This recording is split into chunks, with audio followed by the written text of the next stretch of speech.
Online ক্লাসে national কলেজের পক্ষ থেকে সবাইকে স্বাগত জানাই। আশা করি আল্লাহর কৃপায় সবাই সুস্থ আছো, ঘরে আছো এবং লেখাপড়ার দিকে বেশি মনোযোগী হচ্ছ। আর অনেক দিন পর আবার সপ্তম শ্রেণীর গণিত বিষয়ে একটি ক্লাস নেব। তোমরা অবগত আছো, গত গণিত ক্লাসে সপ্তম শ্রেণী আমরা জ্যামিতি পড়াচ্ছিলাম। গত 3টা বা 4টা ক্লাস হয়েছে, আজকে পঞ্চম ক্লাস নবম অধ্যায়ের উপরে। নবম অধ্যায়ে ছিল তোমাদের ত্রিভুজ সংক্রান্ত উপপাদ্য, সেই উপপাদ্যগুলি কমপ্লিট করা হয়েছে। এখন আমরা সম্পাদ্যের দিকে চলে যাব। আর সম্পাদ্য করার আগে তোমাদের দু একটি কথা বলতে হয়, সেটা হলো সরল রেখা, রশ্মি এবং রেখাংশ, এই কয়েকটা তথ্য তোমাদের একটু ভুল হয় যখন তোমরা সম্পাদ্যের বিবরণ লেখো, সেটা আমি একটু দেখাবো। আর তোমাদের লাইভ ক্লাসটা কি দেখা যাচ্ছে কিনা স্পষ্ট, অথবা কোনো ত্রুটি আছে কিনা সেটা যদি জানান যায় ভালো হবে। আর তোমাদের যারা লাইভ ক্লাসে উপস্থিত আছো অন্যদেরকে শেয়ার করে দাও।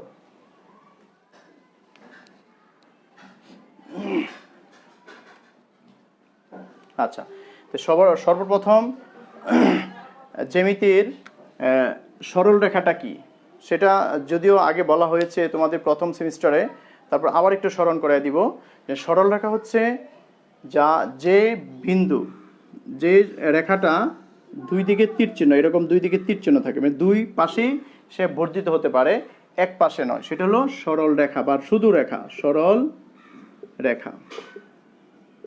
ঠিক আছে, সরল রেখা। আর রশ্মিটা হচ্ছে কি, যদি একদিকে তীর চিহ্ন থাকে, এদিক দিয়ে আবদ্ধ থাকে, এটা হচ্ছে রশ্মি। আর যদি একটা সরল রেখার এরকম সরল রেখা আছে, মাঝখান থেকে কোনো একটা অংশ যদি নেওয়া হয়, এটা রেখাংশ। রেখাংশ, এই তিনটা তথ্য তোমাদের যদি ভুল হয়, মনে করো একটা সম্পাদ্য আঁকতেছ কি ত্রিভুজ সংক্রান্ত, আর সেখানে লিখেছ কি একটা সরল রেখা নেই, এ বি ই, একটি সরল রেখা নেই, এটা কি ভুল হলো না? কারণ আমরা যেহেতু ত্রিভুজ আঁকবো, এক পাশে তীর চিহ্ন থাকবে, আরেক পাশে আমরা এ বিন্দুতে হয় কোণ আঁকবো, না হয় বাহু নিব বা অন্য কিছু, তাই না? সেই জন্য একটা মুখ খোলা যদি থাকে, তীর চিহ্ন থাকে, সেটা হলো রশ্মি, যেটা। তার মানে আমরা বিই রশ্মি নেই। আর যদি কেউ সরল রেখা লেখো ভুল হবে। এই রশ্মি থেকে যে কোনো অংশ কেটে নিলাম, এটা রেখাংশ। কি বলা হবে? বিসি রেখাংশ কেটে নিই। এটা হচ্ছে প্রথমটা ছিল রশ্মি, পরে হচ্ছে রেখাংশ। রেখাংশের এ একটা বিন্দু, সি একটা বিন্দু, যদি বলা হয় কোণ আঁকো, কোথায় কোণ আঁকবা, এই তথ্যগুলি যদি না লেখা হয় তখনই তোমাদের সম্পূর্ণ মার্ক আসে না। যেমন বিসি রেখার বি ও সি বিন্দুতে, অথবা বি বিন্দুতে, কোথায় এঁকেছি? বিসি রেখাংশের বি বিন্দুতে। কারণ একটা রেখাংশে হাজার হাজার বিন্দু থাকে। আমরা রেখাংশ সংজ্ঞা এভাবে শিখেছি যে একটা বিন্দু যে চলতে শুরু করে, বিন্দু চলে, একটা বিন্দু ছিল চলতেছে, মানে হাজার হাজার বিন্দুর সমন্বয়ে একটা রেখাং হয়। যদি প্রত্যেকটা বিন্দু সমরেখা হয়, তো একটা বিন্দু হলো বি। এই বি বিন্দুতে একটা কোণ আঁকা যায়, এই বি বিন্দু থেকে একটা রেখাংশ নেওয়া যায়। আর যদি দুইটা কোণ আঁকি বি এবং সি বিন্দুতে, তখন বলতে হবে একই পাশে, হয় উপরে না হয় নিচে, কোন দিকে আঁকবো সেটার আইডেন্টিফাই করে দিতে হবে। তো আমরা সরল রেখা শিখেছি, দুই পাশে যদি তীর চিহ্ন থাকে, যদি এক পাশে তীর চিহ্ন থাকে বা ওপেন থাকে বা খোলা থাকে, তখন তীর চিহ্ন দিয়ে লিখতে হবে রশ্মি। আর যদি রশ্মির সরলরেখার মাঝখান থেকে কোনো একটা অংশ নেওয়া হয়, রেখাংশ। অথবা রশ্মির যদি কোনো অংশ লেখা হয়, সেটা বলা হয় রেখাংশ। আশা করি এই তথ্যটা তোমাদের কাজে লাগবে। এখন চলো, আমরা প্রথম সেমিস্টারে ছিল ত্রিভুজ সংক্রান্ত দুটি সম্পাদ্য, সম্পাদ্য 1, সম্পাদ্য 2। আর আমরা জানি একটা ত্রিভুজের কয়টা তথ্য দেওয়া থাকে। আমরা জানি একটা ত্রিভুজের কয়টা তথ্য থাকে, মনে আছে কারো? দেখো, একটা রেখাংশ, দুইটা, তিনটা বাহু বলি আমরা, 3টা বাহু দেওয়া আছে। আর দেখো 3টা কোণ দেওয়া আছে। কয়টা বাহু? 3টি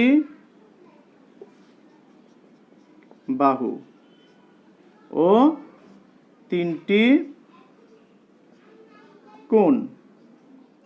তখনই কি হয়? ত্রিভুজ হয়। ত্রিভুজের একটা ত্রিভুজের 3টি বাহু থাকে, 3টা কোণ থাকে। এখন যদি বলা হয় ত্রিভুজ আঁকতে, তো এখন 3টা বাহু 3টা কোণের কি কি থাকলে আমরা ত্রিভুজ আঁকতে পারবো। তোমাদের বইয়ের সম্পাদ্যের প্রথমেই লেখা আছে, দেখো যে কত 136 পৃষ্ঠায় ত্রিভুজের 6টা তথ্য দেওয়া থাকে।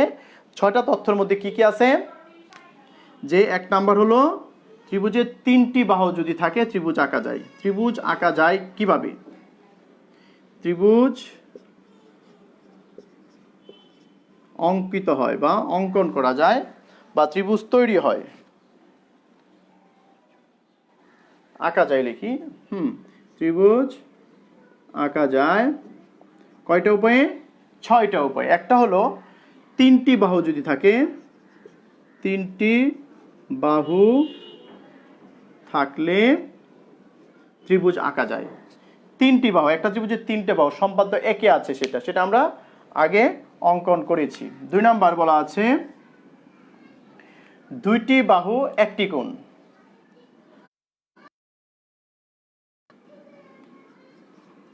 বাহু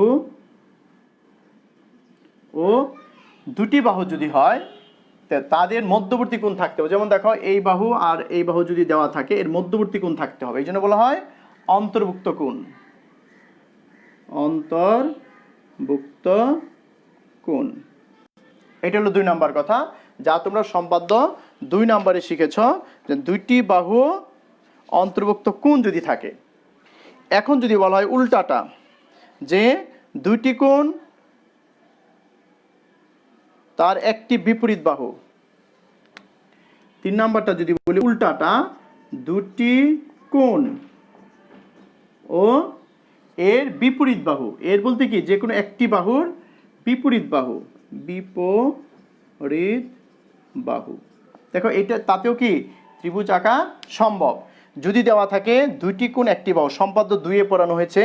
সম্পাদ্য 3 যা আজকে পড়াবো, 2টি কোণ এবং এর বিপরীত বাহু যদি দেওয়া থাকে ত্রিভুজ আঁকা সম্ভব। আচ্ছা, আমি একটু নিচে মনে হয় নামাইতে হবে।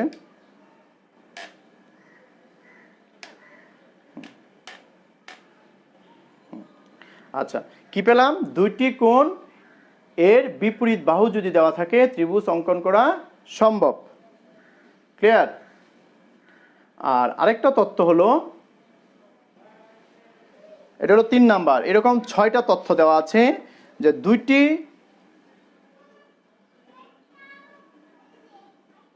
একটি বাহু 2টি কোণ, না 2টি কোণ এর বিপরীত বাহু, তারপর 2টি কোণ এর বিপরীত বাহু, তারপর 2টি কোণ একটি বাহু। একই কথা, 2টি বাহু, এই যে এটার মতনই, এটা যদি 2টি কোণ বিপরীত বাহু বলছে, 2টি কোণ একটি বাহু হলেও ত্রিভুজ আঁকা সম্ভব। 2টি বাহু এর বিপরীত কোণ, এই যে 2টা বাহু দেওয়া আছে, এর অন্তর্ভুক্ত কোণ না বলে যদি বিপরীত বাহু যদি বিপরীত কোণও যদি বলে তখনও ত্রিভুজ আঁকা সম্ভব। আরেকটা হলো সমকোণী ত্রিভুজের ক্ষেত্রে অতিভুজ অপর বাহুর দেওয়া থাকলে ত্রিভুজ অঙ্কন করা সম্ভব। আমরা আর দেরি করব না, সেটা হলো ত্রিভুজের 2টি বাহু এদের অন্তর্ভুক্ত কোণ। সরি, এটা তো সম্পাদ্য 2। 3-এ আছে একটি বাহু এবং বাহু সংলগ্ন 2টি কোণ।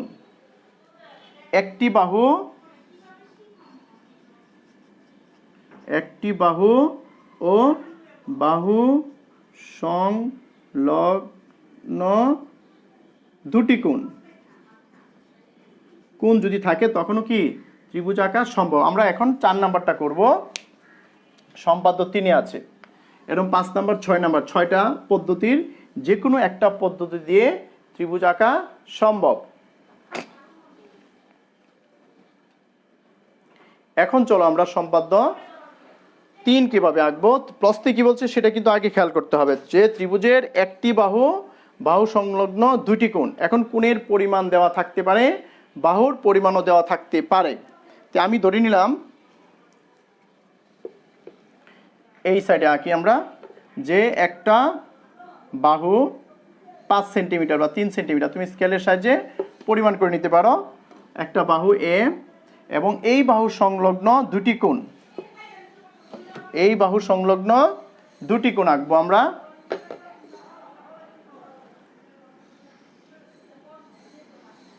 দেখো 2টি কোণ, এ হলো একটা, মনে করো একটা 30 ডিগ্রি হতে পারে, একটা 60 হতে পারে, বা একটা 60 একটা 45 এরকম হতে পারে।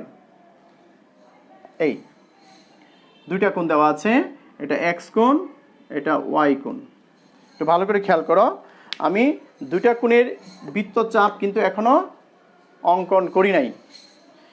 একটি বাহু দুটি কোণ, দুটি কোণ কীরকম, তাদের অন্তর্ভুক্ত কোণ, সরি বাহুর সংলগ্ন দুটি কোণ দেওয়া আছে। বাহু যে দেওয়া আছে এ, এর সংলগ্ন দুটি কোণ এক্স এবং ওয়াই দেওয়া আছে, ত্রিভুজটি আঁকতে হবে। আঁকার জন্য প্রথমে কি করতে হবে, প্রথমে হলো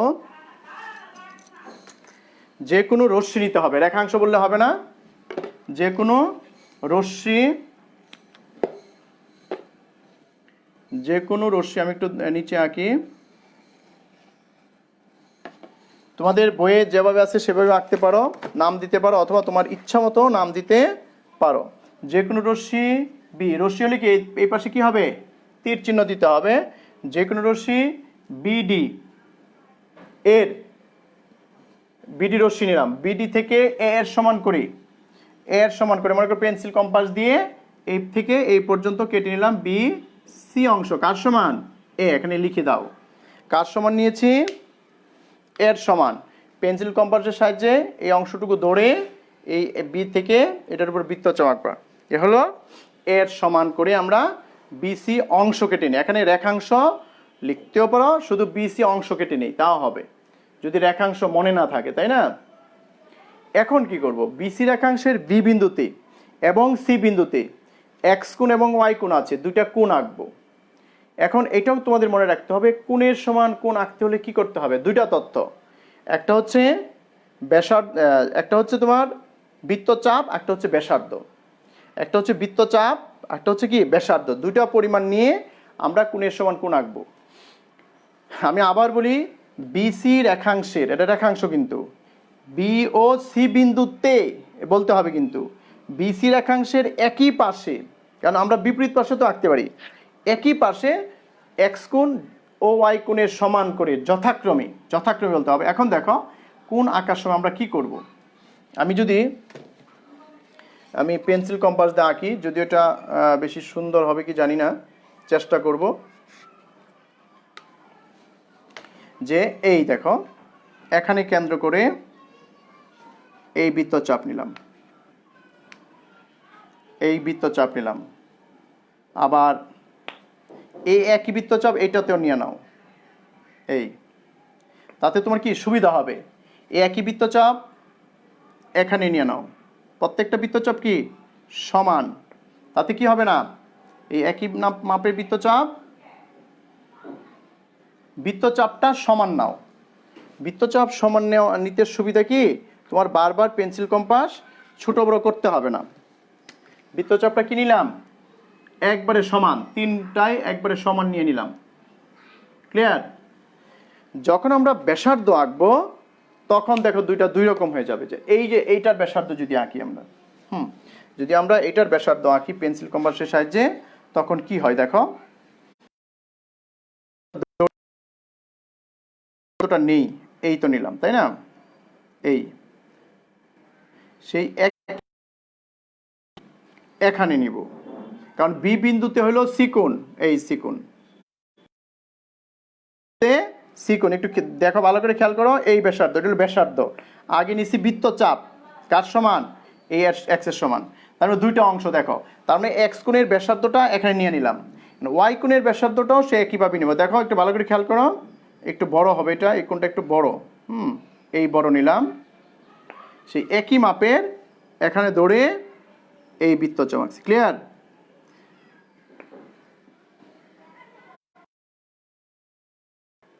সুতরাং এটা একটু খেয়াল করতে হবে যে আমরা কোথায় বৃত্তচাপ এঁকেছি, ঠিক আছে, এ হলো সি। আমি আবার বলি, বি সি রেখাংশের বি ও সি বিন্দুতে রেখাংশের একই পাশে এক্স কোণ এবং ওয়াই কোণের সমান কোণ আঁকি। কোণের নাম কি হবে? যদি এটা যোগ করা হয় তখন নাম দেওয়া যাবে, আগে যোগটা করে নিই। এই দেখো এই বিন্দু আর এই এখানে বিন্দু, এই দুইটা বিন্দু পেন্সিলটা বসাইতে হবে, আগে আগে দেখতে হবে কি বসে কিনা, আর এটা একটু বড় করে দিতে হবে। যোগ করা হলো। একইভাবে এটাও যোগ করো,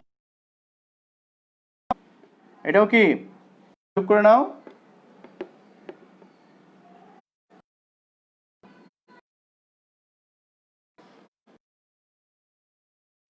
একটু বড় করতে, এই জন্য প্রথম থেকে কি রেখাটা স্কেল দিয়ে বড় করে নিতে হবে।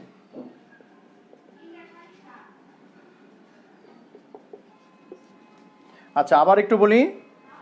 বিসি রেখাংশের বি ও সি বিন্দুতে বিসি রেখাংশের একই পাশে এক্স কোণ যথাক্রমে লিখতে হবে, যথাক্রমে, এই যথাক্রমে কথাটা লিখতে হবে। কি কোণ? এটা দেখো কি নাম দিছে তোমাদের বইয়ে, সেটাই দেই। এটা ই বি সি কোণ, মানে এক্স কোণটা আগে, তাই এক্স কোণটা এই কোণটা আগে বলবো যথাক্রমে। এফ ও, পরের কোণের নাম কি? এফ সি বি কোণ আঁকি, তাই না? যখন অঙ্কন করেছ তখন দেখো একটা বিন্দুতে ছেদ করে। এখন দেখো এই যে মাথাটা দেখা যাচ্ছে, এটা কি ওপেন না? এই জন্য এটা রশ্মি, তার মানে বিই রশ্মি লিখতে হবে কি বিই ও সি এফ রশ্মি। আমি যদি কেউ রেখাংশ লেখো তখনই ভুল হবে। বিই রশ্মি দ্বয় পরস্পর কোথায় ছেদ করে? এ বিন্দুতে ছেদ করে, এ বিন্দুতে ছেদ করে। আমি উপরের অংশটুকু লিখি নাই, এই বিন্দুটা হচ্ছে এ বিন্দু। তাহলে এ বি সি নির্ণেয় ত্রিভুজ, নির্ণেয় ত্রিভুজ। নির্ণয় মানে কি? যেটা নির্ণয় করতে বলা হয়েছে।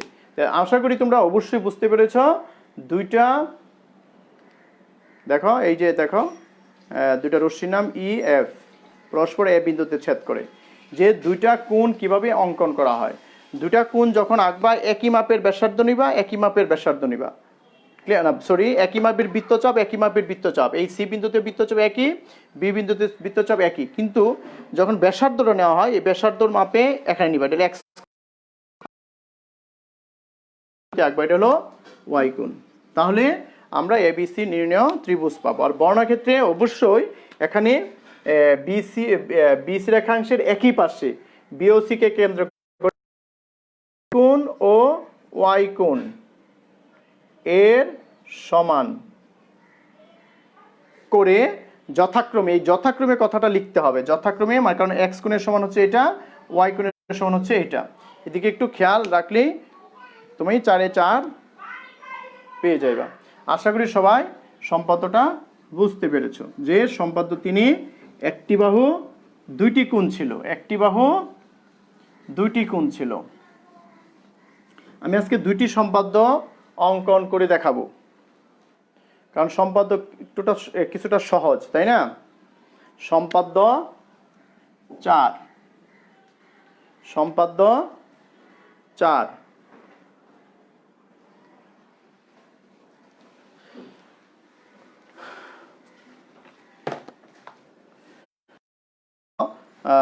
চারে দেখো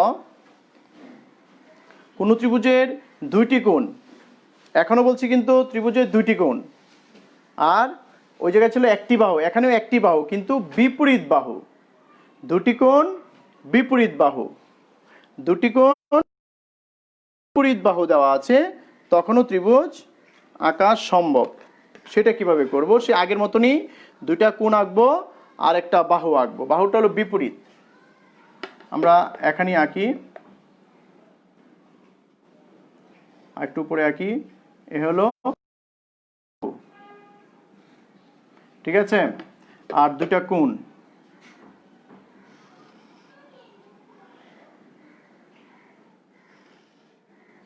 আর দুটা কোণ একটু বড় নিতে হবে, একটা কোণ একটু চিকন 30 ডিগ্রি মনে করো বা 45 ডিগ্রি, আর একটা কোণ একটু বড় নিলা, যেভাবে আঁকো। এই বাহুর নাম হচ্ছে এ, দুটা কোণ এক্স এবং ওয়াই। দেখো আগের মতনই তথ্য, আগেও বাহু ছিল, দুটা কোণ ছিল, আর ওটার মধ্যে কি ছিল, বাহুর সংলগ্ন দুটি কোণ। আর এটা হচ্ছে বাহুটা হচ্ছে যে কোনো একটা কোণের একটি বাহু হচ্ছে এদের একটি বিপরীত বাহু, যে কোনো একটা কোণের বিপরীত বাহু। পার্থক্যটা হলো বিপরীত বাহু, আগেটা ছিল ভূমি সংলগ্ন বাহু, ভূমি সংলগ্ন দুটা কোণ, আর এখন হলো বিপরীত। বিপরীত যদি বাহু বলে তখনই বুঝতে পারবা যে সম্পাদ্য 4 আসছে। ক্লিয়ার? এখন আমরা অঙ্কন করি। প্রথমে কি নিতে হবে, আগের অনুরূপ যে দেখো প্রথমে আবার আগের মতনই আমরা একটা সরল রেখা নিয়ে নিলাম বা রশ্মি নিলাম। আগে কিন্তু রশ্মি নিতে হবে, সরল রেখা না, রশ্মি। নাম দিব বিই, বি ডি রশ্মি নিলাম।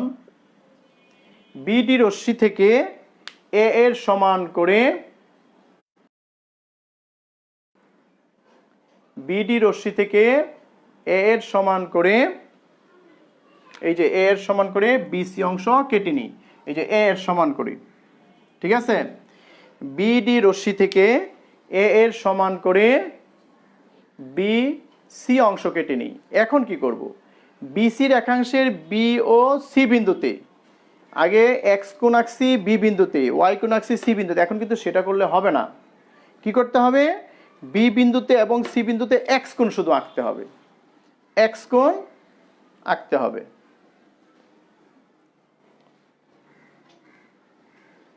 বইয়ে কিন্তু এ বি লিখছে, আমি এক্স ওয়াই লিখেছি।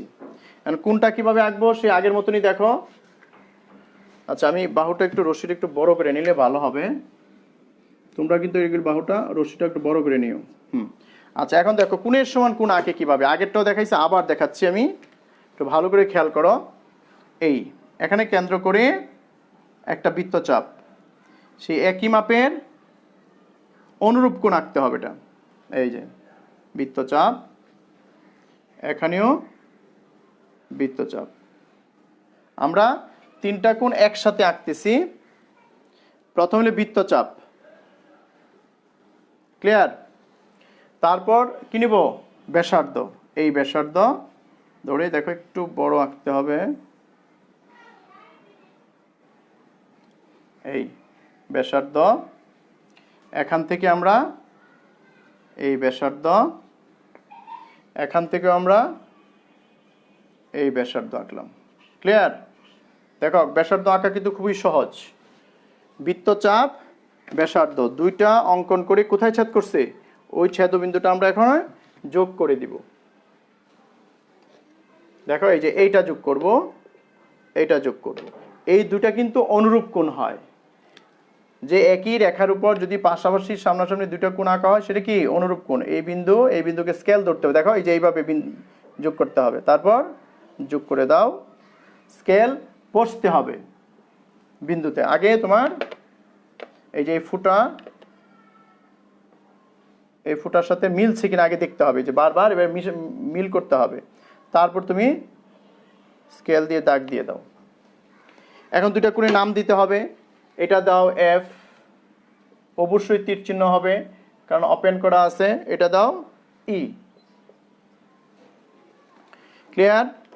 আমি আবার বলি, বিসি রেখাংশের বি ও সি বিন্দুতে এক্স কোণের সমান করে কি করব, যথাক্রমে বলতে হবে, কারণ বি কোণে আগে আঁকছি, আর এটা একটা কোণ তো যথাক্রমে না লিখলে হবে, কারণ এটা কিন্তু একটা কোণ আঁকছি আমরা। এক্স কোণের সমান করে এই জায়গাতে যথাক্রমে লেখার প্রয়োজন নেই। আর আগেরটা কি ছিল, এক্স কোণ এবং ওয়াই কোণ আঁকা হয়েছে, এখানে কি আঁকছি, দুইটাই কি এক্স কোণ। এই মাঝখানে লিখে রাখো, তো তোমাদের বেশি মনে থাকবে।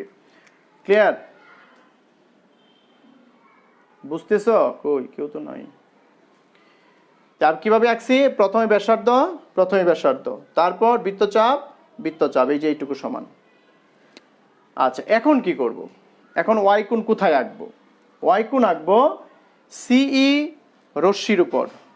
সিই রেখা, তোমাদের বইয়ে কিন্তু রেখা লেখা আছে, রেখা হবে না, এটা রশ্মি হবে। সি রশ্মির সি বিন্দুতে কি ওয়াই কোণের সমান করে ই সি জি আঁকি। কার সমান? ওয়াই কোণের সমান করে। এখন চলো ওইটা কিভাবে আঁকি আমরা একটু দেখো। সে একই রকম বৃত্তচাপ, আর বৃত্তচাপটা এই যে আগে যে বৃত্তচাপ আঁকছো এটা একটু ছোট নিতে পারো, নাহলে কিন্তু আবার সমস্যা হবে। এটা আগে নাও, এই ছোট নিলাম এই পাশে, ঠিক আছে। একইভাবে এই বিন্দুতেও তোমরা এই বৃত্তচাপ আঁকলাম। ক্লিয়ার? দেখো এই যে এখানে বৃত্তচাপ, ওইখানে বৃত্তচাপ আঁকছি। এখন কি করব? ব্যাসার্ধটা দেখবো কতটুকু হয়। একটু বড় দেখো আছে, এটা বড় নিতে হবে। এই দেখা যায়, এই একই মাপের এখান থেকে, সরি এখান থেকে না, এখান থেকে নিতে হবে। এইখান থেকে আমরা এই বৃত্তচাপ আঁকলাম, ঠিক আছে। কোনটা বেশি বড় হয়ে গেছে দেখে এরকম হবে, কোনটা একটু চিকন নিলে সুন্দর হইতো। আর একটু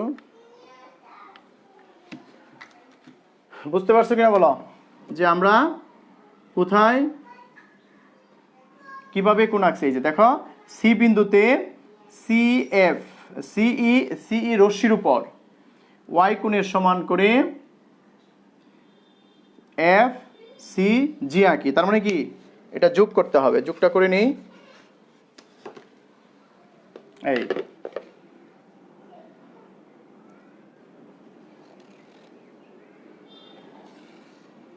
এই ক্লিয়ার? এইটা হলো জি, এটা কি জি। এখন খেয়াল করো সি বিন্দুতে যে ওয়াই কোণের সমান করে, ওয়াইটা লিখে দেখো তো সুন্দর হবে। ওয়াই কোণের সমান করে ই সি জি আঁকি। এই ই জি রশ্মি কিন্তু ই জি রশ্মি, বি এফ রশ্মি, রেখাংশ লিখলে ভুল হবে, বইয়ে যদি থাকে সেটা ভুল। সি জি রশ্মি, বি এফ রশ্মি পরস্পর এ বিন্দুতে ছেদ করে, পরস্পর এ বিন্দুতে ছেদ করে। তাহলেই এ বি সি, তাহলে কি ত্রিভুজ এ বি সি নির্ণেয় ত্রিভুজ অঙ্কিত হলো।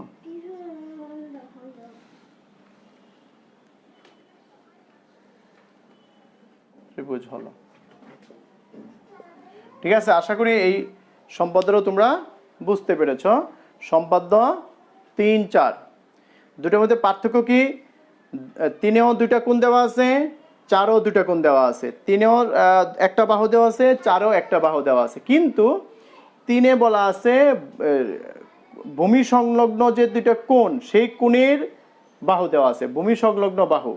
আর 4-এ বলা আছে যে কোনো একটা কোণের বিপরীত বাহু।